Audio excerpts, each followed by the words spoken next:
Hello, good morning. मेरे आसपास बहुत सारे बर्ड्स हैं। मेरे आसपास बहुत सारे अलग अलग साउंड्स है right now because I am on the terrace and मंदिर की आवाज़ आ रही है। बर्ड्स, चिड़िया की चहकने की आवाज़ आ रही है। वैसे मुझे आपसे आज एक कहानी शेयर करनी थी। ये बचपन की बात है जब मैं राजस्थान में रहता था अपने दादा दादी के साथ। तो वहाँ मैं पढ़ाई कर रहा था कुछ सेकंड या थर्ड क्लास में। एक दिन ऐसा हुआ कि दादी को गांव से कहीं और सिटी में जाना था उनके रिश्तेदारों के यहाँ।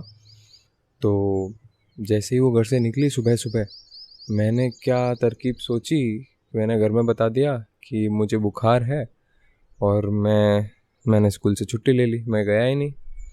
अब दादी दादा इन मामलों में बड़े स्ट्रिक्ट थे। तो मैंने तो पूरे दिन बहुत मस्ती की, मैं था ही वैसे ही मस्ती खोर। दिन को जब दादी रिटर्न आई फिर से सिटी से, तो वो टाइम पे मैं अपने घर के बाहर एक हॉलवे होता है वहाँ मस्ती कर रहा था। वहाँ एक स्कूटर था पुराना जिसके ऊपर बैठ के मैं वो हैंडल को घुमा रहा था, रेस दे रहा था एक्सेलरेटर को। तो जैसे ही दादी घर के अंदर आई, उन्होंने देखा कि मैं टाइम से पहले घर पे हूँ। तो उन्होंने पूछा कि ये क्या हुआ, यहाँ क्यों हो तुम इतना जल्दी। तो फिर मुझे बताना पड़ा कि मैं स्कूल में गया नहीं। तो दादी को आया गुस्सा और दादी ने ले हाथ पीछे खींच के जो चमाट मारा है ना गाल पे, प्रिंट पड़ गए गालों पे। पूरा उनका हाथ मेरे छोटे से चेहरे पे छप गया। मैं वो जो स्कूटर के हैंडल पे जो शीशा था उसमें अपना चेहरा देख रहा था, वो प्रिंट देख रहा था। एंड ये मोमेंट मुझे आज भी क्लियरली याद है। और मैं वो टाइम पे सोच रहा था क्या यार, दादी पसंद ही नहीं करती क्या मुझे, ऐसे तो इतना लाडला बुलाती है। खैर, ऐसे ही थोड़े दिन बीत गए और अभी छुट्टियां आने वाली थी सर्दियों की। तो फिर से एक मौका हुआ कि दादी को सिटी में जाना था रिश्तेदारों के यहाँ। तो इस बार मुझे पूछा कि तुम साथ चलो। तो मैं भी साथ निकला उनके सुबह सुबह।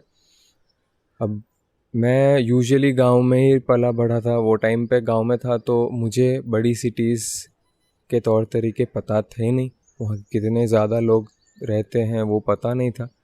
तो जैसे ही सिटी में उतरा देखा तो दुनिया भर की भीड़, इतनी भीड़ तो मैंने कभी देखी ही नहीं थी। और वो टाइम पे छोटा भी बहुत था मैं। तो हम रिलेटिव के यहाँ पहुँचे सिटी में। Let's name this city Bhilwara. Okay, और जो गांव में मैं रहता था, जो टाउन में, उसका नाम है देवगढ़। तो देवगढ़ से भिलवाड़ा पहुँचे, वहाँ मेरी दादी के रिलेटिव के यहाँ पहुँचे। मेल मिलाप हुआ रिलेटिव से। और वहाँ एक कज़न था मेरा, पहली बार मिला मैं भी उससे। वो आई थिंक इन बच्चों में से हैं जो जिन्हें हम अपनी क्लास में कूल समझते हैं, जिनका एक अलग ही लेवल होता है क्लास की हायरार्की में। तो वो उनमें से था। अब सब रिलेटिव से मेल मिलाप होने के बाद वो आया और उसने पूछा कि मुझे स्टेशनरी जाना है, कुछ पेंसिल स्केल वगैरह ख़रीदने, तो हर्ष भी साथ में आएगा क्या। अब मैं मुझे तो बाहर देखने में इंटरेस्ट हो रहा था, तो मैंने तो हाँ कर दी। और दादी भी मान गई। और वो टाइम पे वो मुझे हर्ष भी नहीं, चोटी बुला रहा था, क्योंकि वो टाइम पे मेरे सर पे बहुत ज़्यादा बाल थे, बहुत लंबे बाल थे, कमर तक आते थे। तो बोला चोटी चलो साथ में।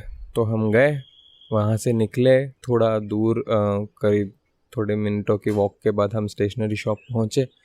वहाँ पहुँचने के बाद भीड़ बहुत थी। मैं बस हक्का बक्का रह गया, इतनी भीड़ को पहली बार देख के अपनी अपनी लाइफ में।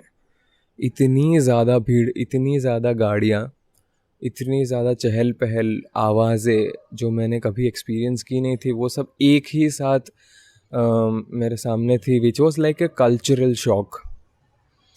खैर, हम दुकान पहुँचे और नकुल ले रहा था अपनी स्टेशनरी। उसके बाद ये सब होने के बाद वो पलटा और वो फटाफट निकला दुकान से, तो मैं भी उसके पीछे पीछे निकला और मेरा पाँव स्लिप हुआ किसी से टच होने के बाद, और मैं नीचे देखा। मैं नीचे देख के ऊपर उठता हूँ, तब तक तो बंदा गायब। अब आप सोचो, एक लड़का पहली बार सिटी में आया है, बहुत छोटा है, और रास्ते तो उसको याद होंगे नहीं ऑब्वियसली, और जो उसका गाइड था वही गायब। मैं तो डर गया, और मैं बहुत भयंकर डरा हूँ। मैं अभी, मेरे आंखों में आंसू आ ही रहे थे। मैं धीरे धीरे मैंने चलना शुरू किया, थोड़ा थोड़ा आगे बढ़ा और ढूंढने की कोशिश की उसको, और कहीं नहीं मिला। थोड़ी आवाज़ें भी दी उसको, नकुल, बट कहीं आवाज़ आई नहीं उसकी रिटर्न। अब मैं क्या करूं सोचते सोचते बस आगे ढूंढ ही रहा था थोड़े मिनटों तक। तब तक दुनिया के वो साइड में नकुल जब घर पहुंचा, वो जाके बोलता है घर में कि आंटी वो चोटी तो यूं यूं यूं यूं करके कहीं चले गया। आप सोचो, मतलब बात मुझ पे आ गई इधर। कोई इंसान कैसे ये बोलेगा मुझे पता नहीं, बट और इधर मैं हालांकि रो रहा हूँ बहुत बुरा। मुझे लग रहा है कि अभी मैं कभी अपनी दादी से मिल नहीं पाऊँगा, पता नहीं मेरे साथ क्या होगा। तो मैं करीब आधे घंटे भर तक शायद चल रहा था इधर उधर रोते रोते। बहुत लोगों ने देखा भी होगा मुझे रोड पे कि वो बच्चा रोता रोता क्यों जा रहा है। और मैं चलते चलते एक पुलिस स्टेशन के आगे आके पहुंचा। अब किस्मत है क्या है पता नहीं, पुलिस वाले सामने आए और उन्होंने पूछा क्या हुआ बेटा, क्यों रो रहे हो। अब किस्मत पता नहीं, तो पुलिस वाले सामने आए और उन्होंने पूछा क्या हुआ बेटा, रो क्यों रहे हो। तो मैंने बोला कि अंकल मैं गुम गया हूँ, मुझे पता नहीं मेरा घर का है, मुझे घर जाना है। और मैं बहुत रो रहा था। मैंने डरते डरते उनको बात बताई। बात बताने के बाद उन्होंने पूछा कोई एड्रेस याद है, कुछ याद है घर का, नंबर वगैरह। तो वो टाइम पे मुझे अपने गांव के एक मेडिकल स्टोर का नाम पता था और उनका शायद नंबर पता था। तो मैंने बोला कि मैं ये नाम के मेडिकल के पास रहता हूँ। अब मुझे पता भी नहीं था कि वो सिटी का नाम क्या है, बोलो। मुझे बस ये पता था दुनिया में जगहों का नाम एक ही होता है। मतलब मैं इंडिया से यूएस आ गया तो यूएस का नाम भी इंडिया ही है। खैर, मैंने वो मेडिकल स्टोर का नाम बता दिया और लकीली वो मेडिकल स्टोर मेरे घर के पास तो था ही गांव में, वो सिटी में भी था। तो अभी उनको लगा कि चलो ये बच्चे को वो मेडिकल स्टोर के पास लेके जाना चाहिए। वो करते तब तक शायद उनको कुछ काम था, तो उन्होंने पास ही में एक छोटा सा मोहल्ला था, वहाँ जाके मुझे थोड़ी देर तक एक घर वालों के यहाँ छोड़ा। अब ये घर वाले अपने घर के बाहर एक छोटा सा काउंटर लगा के वहाँ चूरन की गोलियाँ, टॉफ़ीज़, लॉलीपॉप वगैरह बेचते थे। तो क्योंकि मैं बहुत रो रहा था, शायद उनको दया आ गई, उन्होंने मुझे एक लॉलीपॉप और चूरन की गोलियाँ दी और बैठा दिया। और मैं बैठ के वो सब अपना लॉलीपॉप खाना, मज़े करना चालू कर दिया। अभी थोड़ी देर बाद पुलिस वाले फिर आए रिटर्न और उन्होंने मुझे बुलाया और हम लोग गए वो मेडिकल शॉप। वहाँ जाने के बाद उन्होंने मुझे रिकॉग्नाइज़ किया नहीं, बस पूछा कि क्या हुआ बेटा का। तो मैंने बोला कि मैं ये मेडिकल स्टोर के पास रहता, और मुझे लेके गए मेडिकल स्टोर के पास। अब वहाँ जाने के बाद जब उन्होंने पूछा कि तुम कौन हो, तो मैंने अपना नाम बताया, अपने दादाजी का नाम बताया, ये मुझे याद है।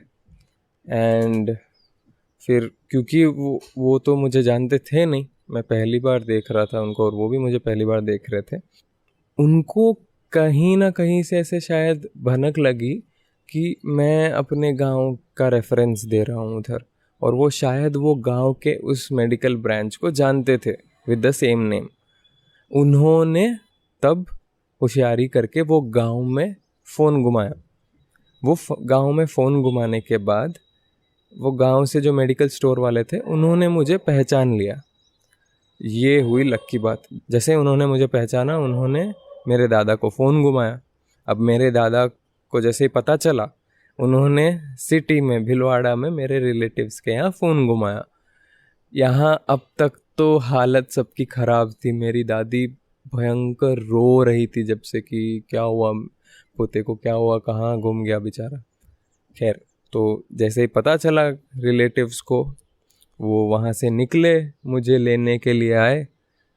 अब वो जब मेडिकल स्टोर पहुँचे मेरे रिलेटिव, मैं बैठा उनकी बाइक पे और हम रिटर्न जा रहे थे, तब मैंने मेरे रिलेटिव से, अंकल दादी कहाँ हैं, फर्स्ट फ्लोर पे बैठी है या ग्राउंड फ्लोर पे बैठी है?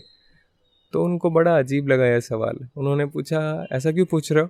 तो मैंने बोला, नहीं वो अगर पहले फ्लोर पे होगी तो मैं बच जाऊंगा, ग्राउंड फ्लोर पे होगी तो मैं जैसे जाऊंगा थप्पड़ मारेंगी मुझे। तो वो हंसने लग गए।